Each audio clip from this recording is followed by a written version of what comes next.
కొద్ది రోజుల కిందట ఈ లిక్కర్ కేసుకు సంబంధించినటువంటి దర్యాప్తులో భాగంగా రాజ్కస్ రెడ్డి ఇచ్చినటువంటి ఇన్ఫర్మేషను చైతన్య చాణక్య దగ్గర ఉన్నటువంటి డబ్బు కట్టల్ని సిఐడి సిట్ అధికారులు ఇది తీసుకున్నారు. సిట్ అధికారులు సీజ్ చేశారు. ఆ సీజ్ చేసిన మనీ అంతా దేంది అంటే ఈ లిక్కర్ కేసులో ఉన్నటువంటి నిందితులుగా ఉన్నటువంటి వ్యక్తుల ఇళ్లలో స్వాధీనపరుచుకున్నటువంటి పరిస్థితి, వాళ్ళు ఇచ్చినటువంటి ఇన్ఫర్మేషన్ ద్వారా స్వాధీనపరుచుకున్న పరిస్థితి. అప్పుడు కూడా ఈ సిట్టు కట్టు కథలంటూ, ఈ సిట్టు ఆక్రమ కథలంటూ కూడా అప్పట్లో కూడా ఇది చేశారు. మరొకసారి ఈరోజు రెండు ప్రధాన పత్రికలు ఉన్నటువంటి ఆంధ్రజ్యోతి దీన్ని ఈ సిట్కి సంబంధించి హెడ్డింగ్ ఒకటి గుట్టలుగా నోట్లు కట్టలు దొరికేశారంటూ, సిట్ చేతికి చిక్కిన వీడియో అంటూ ఒక వీడియోని తీసుకొచ్చారు. ఆ లెక్క పెడుతున్న వ్యక్తి, కట్టల్లో తీసి లెక్క పెడుతున్న వ్యక్తి ఎవరు అంటే లెక్క పెడుతున్న చెవిరెడ్డి అనుచరుడు అతను వెంకటేష్. ఎన్నికల ముందు వైసీపీ అభ్యర్థులకు పంపిణీ, రాజ్కస్ రెడ్డి పంపే సొమ్ములు భద్రపరిచి చెవిరెడ్డి చెప్పిన వాళ్లకు అప్పగించిన వెంకటేష్. లిక్కర్ కేసులో A34గా చెవిరెడ్డితో పాటే అరెస్టు. ఇలాంటి వీడియోలు అనేకం రిట్రీవ్ చేసిన సిట్. ఈ సిట్ చేసి వచ్చినటువంటి వీడియో ఏదైతే ఉందో ఈ వీడియో తీస్తున్నటువంటి వ్యక్తి, ఆ వీడియోలో మనకు కనిపిస్తున్న వ్యక్తి ఆ నోట్ల కట్లని లెక్కబెట్టి దాన్ని బాక్సుల్లో సర్దిస్తున్నటువంటి వ్యక్తి, అక్కడ నిలబడి అడావడి చేస్తున్నటువంటి వ్యక్తి చెవిరెడ్డి భాస్కర్ రెడ్డితోనూ అదేవిధంగా జగన్మోహన్ రెడ్డితో ఉన్నటువంటి వ్యక్తి కూడా ఒక అతనే. వీడియో కూడా చాలా క్లియర్గా చూపించడానికి ప్రయత్నం, ఈ ఫోటో అది కూడా అతనే. సో ఇతను అడ్డంగా బుక్ అయ్యాడు.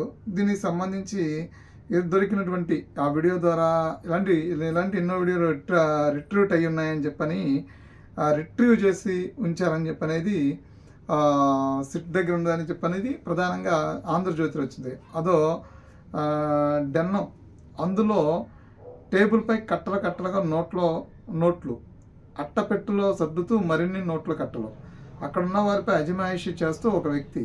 ఇప్పుడు ఇది 25 ఉంది, ఇది 4 ఉంటుంది, ఇది ఉంది, సరిపోతుందిలే, మొత్తం 5 ఉంది అంటూ లెక్కలు సరిచేస్తున్నాడు. ఆయన ఎవరో కాదు, వైసీపీ సీనియర్ నేత, మాజీ ఎమ్మెల్యే చెవిరెడ్డి భాస్కర్ రెడ్డి అనుచరుడు వెంకటేష్ నాయుడు.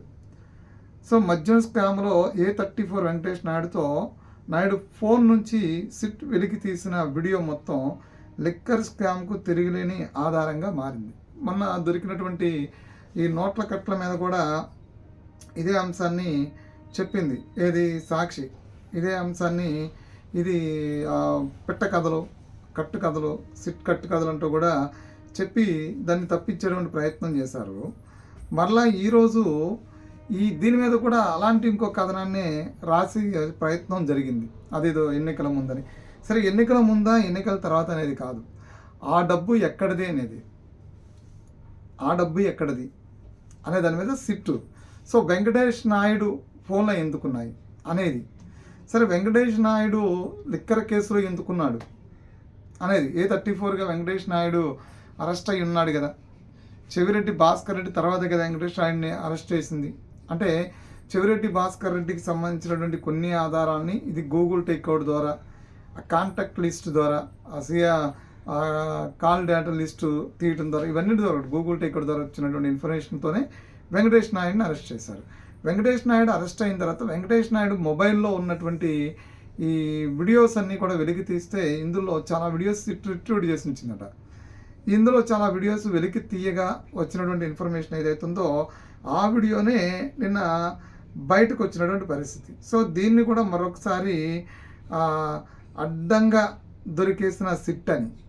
ఎలా అడ్డంగా దొరికేసిందంటే సీరియల్ నెంబర్లతో పాటు పూర్తి స్థాయిలో నోట్లు పంచనామా చేయాలని దర్యాప్తు అధికారికి కోర్టు స్పష్టీకరణ. ఇందులో దొరికేసింది ఏముంది, ఇది లిక్కర్ కేసులో దొరికినటువంటి నోట్ల కట్ల కాబట్టి ఈ నోట్ల కట్లు సీరియల్తో పాటు నెంబర్లతో పాటు పూర్తి స్థాయి నోట్ల వివరాలను పంచనామా చేయాలని చెప్పని, పంచనామా చేసి ఇవ్వాలని చెప్పని కోర్టు చెప్పింది.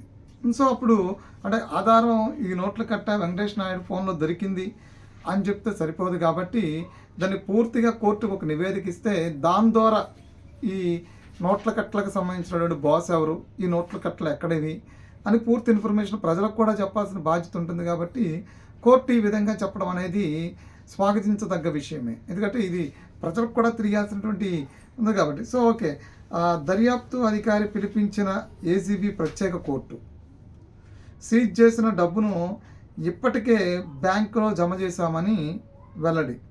అయితే డిపాజిట్ చేసిన స్లిప్స్ను చూపాలని కోరిన కేసిరెడ్డి న్యాయవాది అరగంటలో తెస్తానని వెళ్ళి ఎంతవరకు తిరిగి రాని అధికారి. కోర్టు సమయం ముగిసిన పత్తా లేకపోవడంతో విసిగిపోయిన న్యాయస్థానం ఏదో తేడా ఉందని ప్రాథమికంగా నిర్ధారించుకున్న కోర్టు ఆ డబ్బును ఇతర నోట్లతో కలపకుండా వేరుగా ఉంచాలని ఎస్బీఐ మాచవరం బ్రాంచ్కి ఆదేశం. అదే ఇప్పుడు ఇందులో ఉన్నటువంటి ఈ ఈ కథనాన్ని ఎంతవరకు వాస్తవాన్ని నమ్మవచ్చు అంటే, పత్రికలో మీరు ప్రచురించినటువంటి ఈ కథనం, ఇదే కథనం ఇంకో చోట కూడా మనం చదివితే అక్కడ ప్రచురించినటువంటి కథనం, ఏ కథనాన్ని నమ్మాలి? పోతే ఇక్కడ ఈ వీడియో అక్కడిది కాదు అని చెప్పేటువంటి ప్రయత్నం చేయట్లా. ఆ వ్యక్తి జగన్మోహన్ రెడ్డికి సంబంధించినటువంటి వ్యక్తి కాదు అని చెప్పట్లేదు. ఆ వ్యక్తి చెవిరెడ్డికి సంబంధించినటువంటి వ్యక్తి కాదని చెప్పట్లేదు. ఇక్కడ కోర్టులో జరిగినటువంటి వాదన చెప్తున్నారు. కోర్టు ఈ అంశాన్ని ఎందుకు చెప్తుంది? పూర్తి స్థాయిలో లిక్కర్ కేసులో జరిగినటువంటి వేల కోట్ల అవినీతి కాబట్టి, ఇది దేశంలోనే ప్రపంచంలోనే అత్యంత పెద్ద అవినీతి కేసు కాబట్టి, ఈ కేసుకు సంబంధించినటువంటి ఆధారాలన్నీ కూడా ప్రజలకి వీళ్ళు చేసినటువంటి ఎంత నేరం చేశారనేది ప్రజా కోర్టులో అంత బలంగా రుజువు చేయాల్సినటువంటి పరిస్థితి ఉంది. న్యాయస్థానంలో అంత బలంగా రుజువు చేయాలి, ఎందుకంటే ఈ నేరస్తులు తప్పించుకోకపోకుండా ఉండడానికి చేయాలి. కాబట్టి కోర్టు ప్రతి దాన్ని కూడా రికార్డెడ్గా చాలా భద్రపరచండి, దానికి సంబంధించినటువంటి స్లిప్స్ అన్నీ కూడా కోర్టుకు సబ్మిట్ చేయండి అని చెప్పని అడుగుతూ ఉంది. సో ఇవన్నీ కూడా కోర్టుకి ఇస్తారు. కానీ తెలిసినటువంటి ఇన్ఫర్మేషన్ ఏంటంటే, ఈ డబ్బంతా కూడా ఆల్రెడీ కోర్టుకి చెప్పిన తర్వాతే, చూపించిన తర్వాతే ఇది డిపాజిట్ చేశారనేది కూడా ఒక వాదన వినిపిస్తుంది.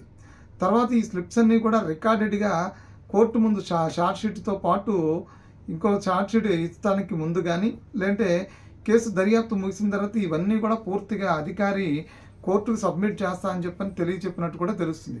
కానీ ఇక్కడ చెప్పాల్సింది, సాక్షి చెప్పాల్సినటువంటి అంశమైనా, చెవిరెడ్డి చెప్పాల్సిన అవసరమైనా, జగన్మోహన్ రెడ్డి చెప్పాల్సిన అంశమైనా ఏంటి అంటే, ఈ డబ్బు లెక్కలకు సంబంధించింది కాదు అని చెప్పాలి. ఆ వ్యక్తి వెంకటేష్ నాయుడు చెవిరెడ్డికి సంబంధం లేని వ్యక్తి, జగన్మోహన్ రెడ్డికి అతని ముఖం కూడా తెలియదని చెప్పాలి. అంత బలంగా అంశాన్ని చెప్పాలి తప్ప కోర్టు చెప్పినటువంటి అంశాన్ని చెప్పడం కాదు. ఇందులో తప్పుదోవ పట్టించేటువంటి కేసు ఏమీ లేదు. చాలా క్లియర్గా ఆ వీడియోని వాళ్ళు బయటికి రిలీజ్ చేశారు. అందులో చాలా వీడియోస్ రిట్రీట్ చేసి ఉంచామని చెప్పారు.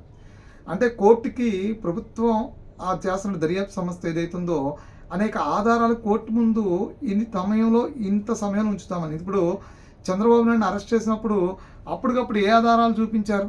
ఏ ఆధారాలు చూపించరా? చంద్రబాబు నాయుడు మీద అసలు అప్పుడు లాస్ట్ వరకు కూడా ఏ ఆధారం చూపించలేదు. 53 రోజులకు కూడా ఒక్క ఆధారాన్ని కూడా చూపించలేదు. సో ఇప్పుడు కోర్టుకి అన్ని ఆధారాలు వీడియోస్ రూపంలోనూ, అన్ని ఆధారాలు, ఇప్పుడు డబ్బు ఇదిగో ఈ వీడియోస్ రికవరీ చేసాము, ఈ వీడియోస్ రిట్రీట్ చేసి ఉంచాము, దీని ద్వారా పలానా మనీ పలానా చోట, లిక్కర్ మనీ పలానా చోట ఉంది, ఇది వెంకటేష్ నాయుడు ఇచ్చిన ఇన్ఫర్మేషన్ బయటకి ఇచ్చారు కదా. ఇచ్చిన తర్వాత ఆ డబ్బును చూపించాలి కదా రేపు పొద్దున. సో కాబట్టి ఏంటంటే, అబద్ధపు కథనాలని ఇంకా వండి వార్చి, ఇంకా అమాయకులైనటువంటి ప్రజల్ని నమ్మించి మోసం చేసే ప్రయత్నమే ఇటు సాక్షి కానీ, ఇటు వైసీపీ కానీ చేస్తున్నట్టు చాలా స్పష్టంగా అర్థమవుతుంది.